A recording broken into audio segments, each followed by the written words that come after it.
Shalom sahabat Gebada, bagaimana kabar hari ini?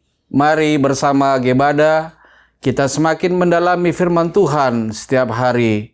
Saudara, mungkin terkadang kita suka bertanya, "So what? Lalu apa?" saat sedang membaca Alkitab. Mungkin ada kalanya muncul keraguan dalam diri kita tentang bagaimana cara menerapkan firman Tuhan dalam kehidupan ini. Puji Tuhan, dalam Gebada episode hari ini kita akan membaca dan mendengarkan pembacaan kitab Roma pasal 10 sampai 13 yang berisi tentang bagaimana teori kemudian menjadi praktek. Pasal 10 berisi tentang pentingnya memberitakan firman Tuhan sebab tidak ada perbedaan antara orang Yahudi dan orang Yunani karena Allah yang satu itu adalah Tuhan dari semua orang, kaya bagi semua orang yang berseru kepadanya. Sebab barang siapa yang berseru kepada nama Tuhan akan diselamatkan. Setiap orang, Yahudi atau bukan Yahudi, membutuhkan Tuhan, maka Yesus menjadi penggenapan dari hukum Taurat untuk mendatangkan kebenaran bagi semua orang yang beriman. Namun Israel tidak taat pada Tuhan. Mereka mengira bahwa hanya mereka saja keturunan Abraham yang dapat diselamatkan. Mereka sombong, tidak acuh dan keras kepala. Keselamatan juga datang kepada bangsa-bangsa bukan Yahudi karena kejatuhan orang Israel. Keselamatan yang melimpah bagi bangsa-bangsa bukan Yahudi tersebut akan membuat Israel cemburu dan menuntun mereka untuk ingin dipulihkan kembali.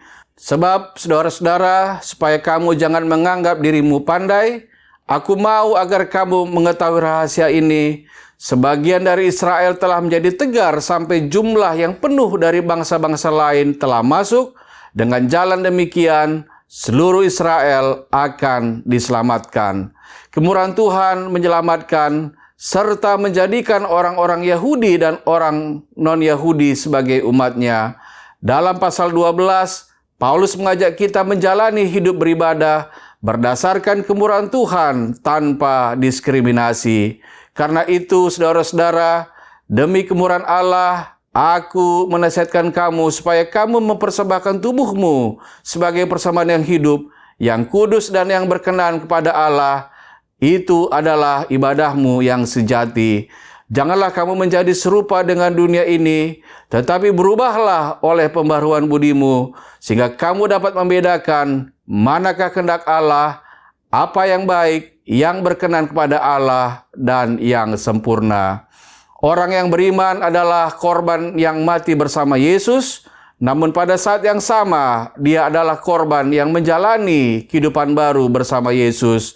Semoga saudara sekalian hidup dengan mengingat bahwa saya adalah korban hidup yang menyenangkan hati Tuhan. Mari kita membaca dan mendengarkan bersama kitab Roma pasal 10 sampai 13.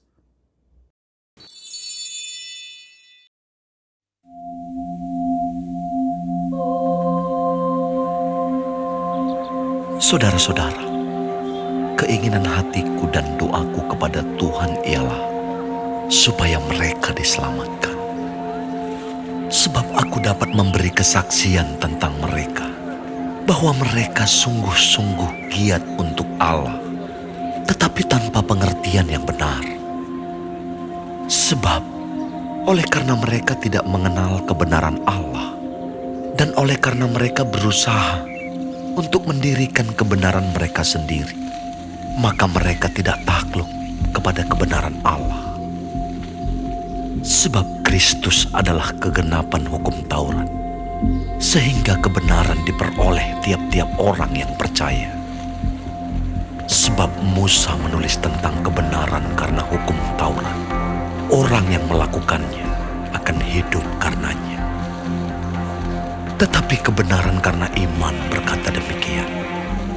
Jangan katakan di dalam hatimu, siapakah akan naik ke surga, yaitu untuk membawa Yesus turun.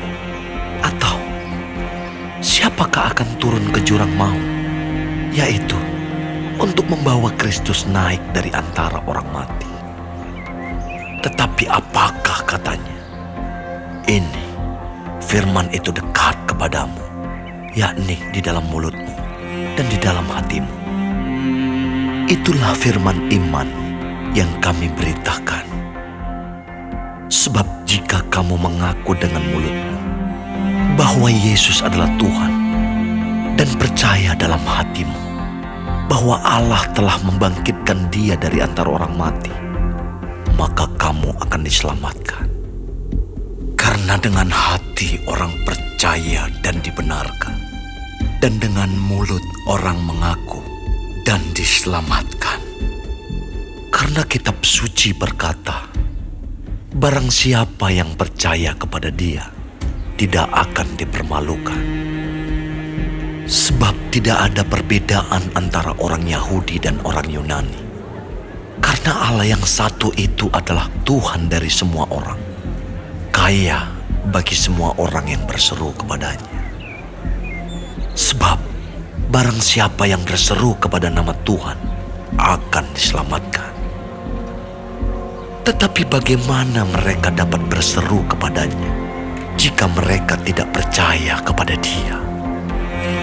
Bagaimana mereka dapat percaya kepada Dia jika mereka tidak mendengar tentang Dia? Bagaimana mereka mendengar tentang Dia jika tidak ada yang memberitakannya? Dan bagaimana mereka dapat memberitakannya jika mereka tidak diutus? Seperti ada tertulis, betapa indahnya kedatangan mereka yang membawa kabar baik. Tetapi tidak semua orang telah menerima kabar baik itu. Yesaya sendiri berkata, Tuhan, siapakah yang percaya kepada pemberitaan kami? Jadi, iman timbul dari pendengaran, dan pendengaran oleh firman Kristus. Tetapi aku bertanya, adakah mereka tidak mendengarnya? Memang mereka telah mendengarnya. Suara mereka sampai ke seluruh dunia, dan perkataan mereka sampai ke ujung bumi. Tetapi aku bertanya, adakah Israel menanggapnya? Pertama-tama Musa berkata, aku menjadikan kamu cemburu terhadap orang-orang yang bukan umat, dan membangkitkan amarahmu terhadap bangsa yang bebal. Dan dengan berani Yesaya mengatakan, aku telah berkenan ditemukan mereka yang tidak mencari aku. Aku telah menampakkan diri kepada mereka yang tidak menanyakan aku. Tetapi tentang Israel ia berkata, sepanjang hari aku telah mengulurkan tanganku kepada bangsa yang tidak taat dan yang membantah.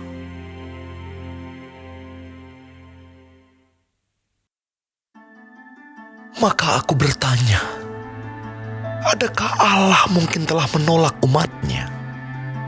Sekali-kali tidak. Karena aku sendiri pun orang Israel, dari keturunan Abraham, dari suku Benyamin. Allah tidak menolak umatnya yang dipilihnya. Ataukah kamu tidak tahu apa yang dikatakan kitab suci tentang Elia waktu ia mengadukan Israel kepada Allah? Tuhan, nabi-nabimu telah mereka bunuh, mesbah-mesbahmu telah mereka runtuhkan. Hanya aku seorang dirilah yang masih hidup, dan mereka ingin mencabut nyawaku. Tetapi bagaimanakah firman Allah kepadanya? Aku masih meninggalkan 7.000 orang bagiku, yang tidak pernah sujud menyembah Baal. Demikian juga pada waktu ini, ada tinggal suatu sisa menurut pilihan kasih karunia. Tetapi jika hal itu terjadi karena kasih karunia, maka bukan lagi karena perbuatan.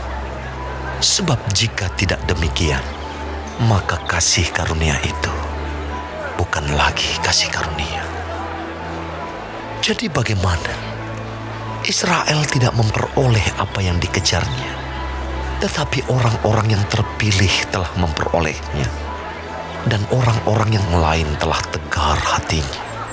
Seperti ada tertulis, Allah membuat mereka tidur nyenyak, memberikan mata untuk tidak melihat, dan telinga untuk tidak mendengar, sampai kepada hari sekarang ini. Dan Daud berkata, biarlah jamuan mereka menjadi jerat dan perangkap, penyesatan dan pembalasan bagi mereka. Dan biarlah mata mereka menjadi gelap, sehingga mereka tidak melihat. Dan buatlah punggung mereka terus-menerus membungkuk. Maka aku bertanya, adakah mereka tersandung dan harus jatuh? Sekali-kali tidak. Tetapi oleh pelanggaran mereka, keselamatan telah sampai kepada bangsa-bangsa lain, supaya membuat mereka cemburu. Sebab jika pelanggaran mereka berarti kekayaan bagi dunia, dan kekurangan mereka kekayaan bagi bangsa-bangsa lain, terlebih-lebih lagi kesempurnaan mereka.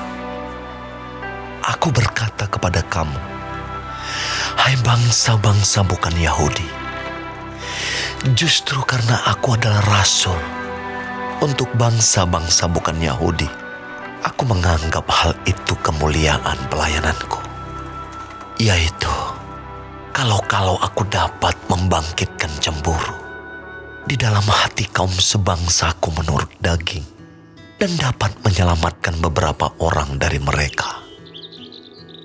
Sebab jika penolakan mereka berarti perdamaian bagi dunia, dapatkah penerimaan mereka mempunyai arti lain daripada hidup dari antara orang mati?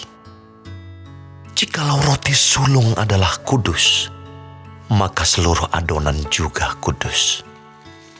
Dan jikalau akar adalah kudus, maka cabang-cabang juga kudus. Karena itu, apabila beberapa cabang telah dipatahkan, dan kamu sebagai tunas liar telah dicangkokkan di antaranya, dan turut mendapat bagian dalam akar pohon zaitun yang penuh getah, janganlah kamu bermegah terhadap cabang-cabang itu. Jikalau kamu bermegah, ingatlah bahwa bukan kamu yang menopang akar itu, melainkan akar itu yang menopang kamu. Mungkin kamu akan berkata, ada cabang-cabang yang dipatahkan, supaya aku dicangkokkan di antaranya sebagai tunas. Baiklah, mereka dipatahkan karena ketidakpercayaan mereka, dan kamu tegak tercacak karena iman. Janganlah kamu sombong, tetapi takutlah. Sebab kalau Allah tidak menyayangkan cabang-cabang asli, Ia juga tidak akan menyayangkan kamu.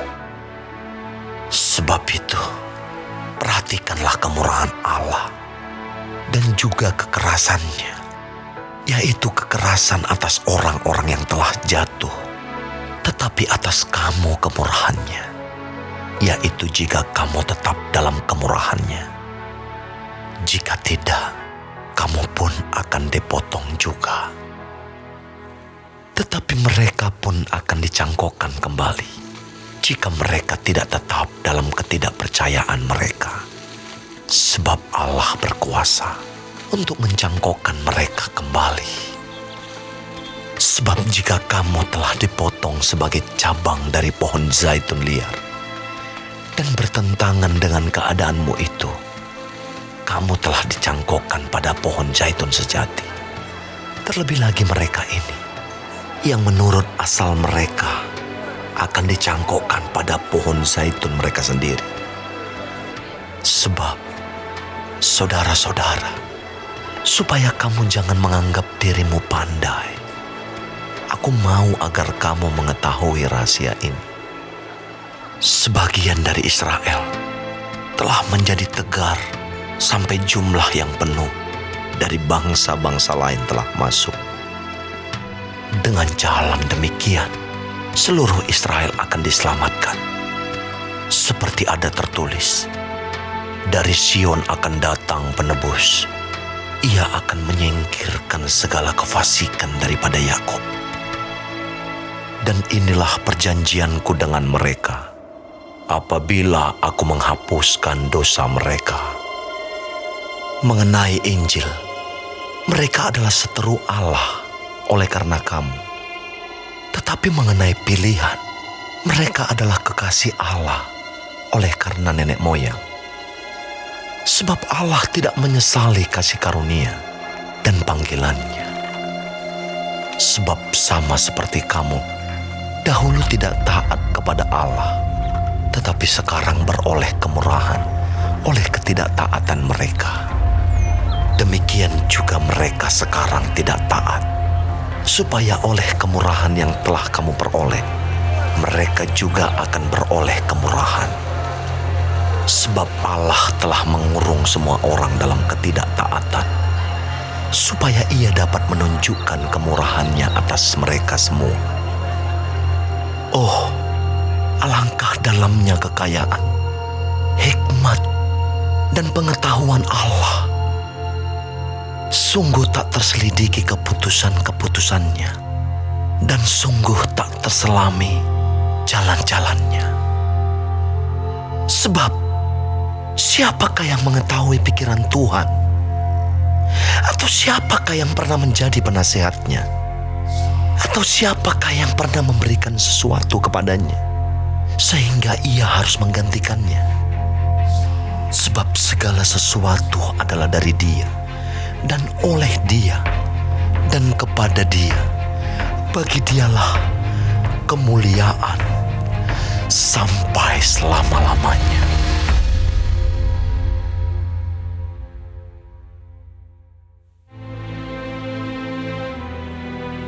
Karena itu, saudara-saudara, demi kemurahan Allah aku menasihatkan kamu, supaya kamu mempersembahkan tubuhmu sebagai persembahan yang hidup, yang kudus, dan yang berkenan kepada Allah. Itu adalah ibadahmu yang sejati. Janganlah kamu menjadi serupa dengan dunia ini, tetapi berubahlah oleh pembaruan budimu, sehingga kamu dapat membedakan manakah kehendak Allah, apa yang baik, yang berkenan kepada Allah, dan yang sempurna. Berdasarkan kasih karunia yang dianugerahkan kepadaku, aku berkata kepada setiap orang di antara kamu, janganlah kamu memikirkan hal-hal yang lebih tinggi daripada yang patut kamu pikirkan.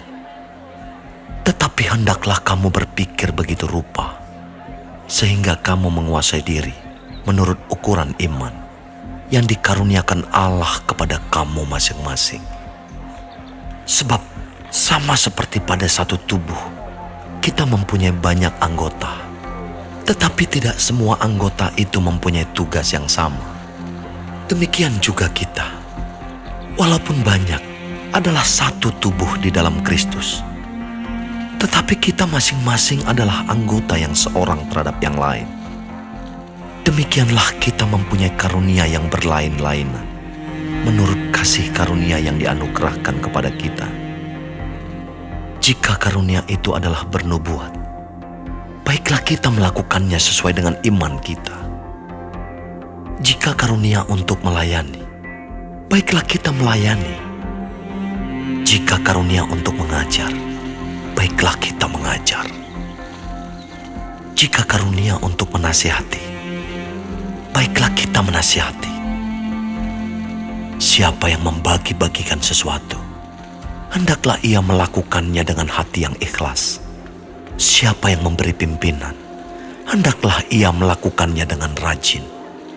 Siapa yang menunjukkan kemurahan, hendaklah ia melakukannya dengan sukacita. Hendaklah kasih itu jangan pura-pura. Jauhilah yang jahat dan lakukanlah yang baik. Hendaklah kamu saling mengasihi sebagai saudara dan saling mendahului dalam memberi hormat. Janganlah hendaknya kerajinanmu kendor. Biarlah rohmu menyala-nyala dan layanilah Tuhan. Bersukacitalah dalam pengharapan. Sabarlah dalam kesesakan dan bertekunlah dalam doa. Bantulah dalam kekurangan orang-orang kudus dan usahakanlah dirimu untuk selalu memberikan tumpangan. Berkatilah siapa yang menganiaya kamu. Berkatilah dan jangan mengutuk. Bersukacitalah dengan orang yang bersukacita, dan menangislah dengan orang yang menangis. Hendaklah kamu sehati sepikir dalam hidupmu bersama. Janganlah kamu memikirkan perkara-perkara yang tinggi, tetapi arahkanlah dirimu kepada perkara-perkara yang sederhana. Janganlah menganggap dirimu pandai. Janganlah membalas kejahatan dengan kejahatan. Lakukanlah apa yang baik bagi semua orang, sedapat-dapatnya.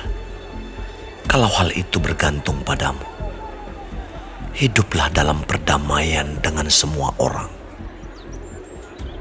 Saudara-saudaraku yang kekasih, janganlah kamu sendiri menuntut pembalasan, tetapi berilah tempat kepada murka Allah. Sebab ada tertulis, pembalasan itu adalah hakku. Akulah yang akan menuntut pembalasan, firman Tuhan. Tetapi jika seterumu lapar, berilah dia makan. Jika ia haus, berilah dia minum. Dengan berbuat demikian, kamu menumpukan bara api di atas kepalanya. Janganlah kamu kalah terhadap kejahatan, tetapi kalahkanlah kejahatan dengan kebaikan.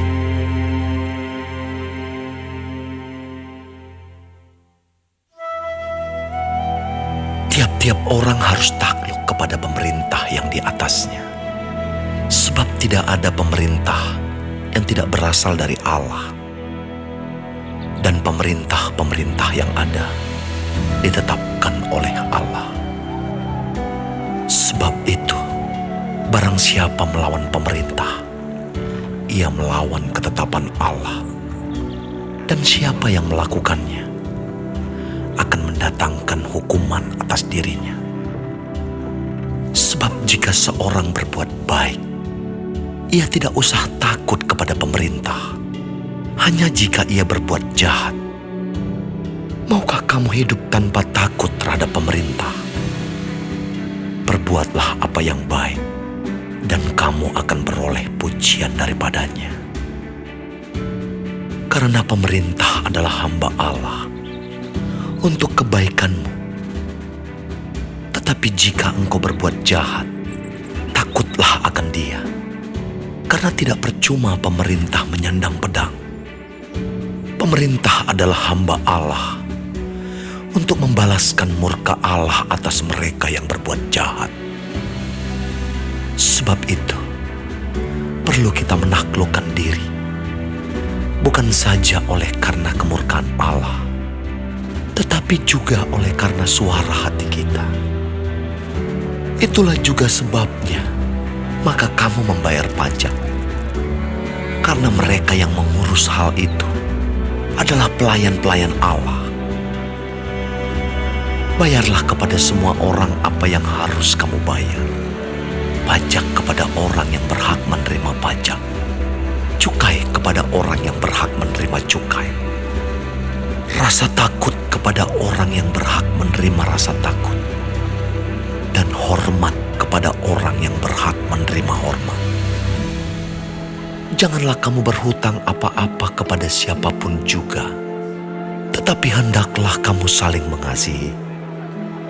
Sebab barang siapa mengasihi sesamanya manusia, ia sudah memenuhi hukum Taurat.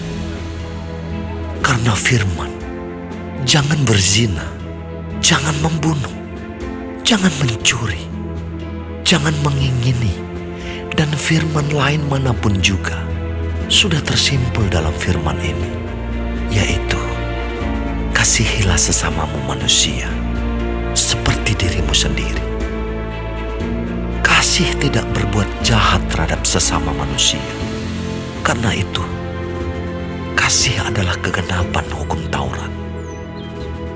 Hal ini harus kamu lakukan karena kamu mengetahui keadaan waktu sekarang, yaitu bahwa saatnya telah tiba bagi kamu untuk bangun dari tidur. Sebab Sebab sekarang keselamatan sudah lebih dekat bagi kita daripada waktu kita menjadi percaya. Hari sudah jauh malam, telah hampir siang. Sebab itu, marilah kita menanggalkan perbuatan-perbuatan kegelapan dan mengenakan perlengkapan senjata terang. Marilah kita hidup dengan sopan, seperti pada siang hari. Jangan dalam pesta pora dan kemabukan. Jangan dalam percabulan dan hawa nafsu. Jangan dalam perselisihan dan iri hati. Tetapi, kenakanlah Tuhan Yesus Kristus sebagai perlengkapan senjata terang. Dan janganlah merawat tubuhmu untuk memuaskan